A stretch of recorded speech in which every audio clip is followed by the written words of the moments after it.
Hi everyone! Ang ating topic ngayon is about sa mga lasinggera. May nagtatanong sa atin kung malibog daw ba ang babae kapag lasing. So tanong sa atin ni Sir Joey Canales.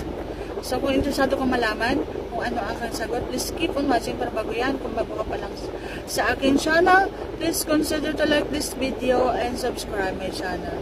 Ayan, so tanong ni Sir Joey. Sir Joey, kahit po hindi lasing ang isang tao, kung malibog na po talaga. Minsan lumalabas lang ang kalibugan ng isang babae o ng isang lalaki kasi may dahilan silang nakainom sila. Kaya kung halimbawa ang isang babae is palasing-lasing sa harapan ninyo and gusto kayong makalabit, ayan, so gusto kayong malala sa dako paroon. So, ginagawa nilang excuse na nakainom sila. So, kahit hindi po yan nakainom, kahit hindi yan lasing, ang taong malibog is malibog na talaga. Ayan. So, nagkakaroon lang sila ng tapang kapag merong tama ng alak sa kanilang katawan. Ganoon naman ang tao eh.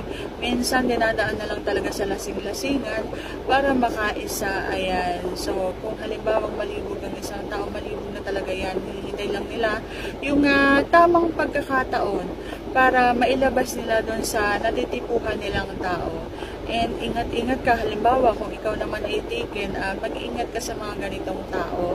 So ganon, kung halimbawa ang isang tao ay malibog na talaga yan, kahit na hindi yan lasing, kahit walang tama ng alak. Ayan, so ako, ang masasabi ko guys, ako ay malibog na kahit ako hindi lasing at kahit ako ay lasing. Ayan. So, ayan lang mga aking masasagot for today's video. Maraming salamat sa panonood. See you on my next vlog. And please consider to like and subscribe my channel.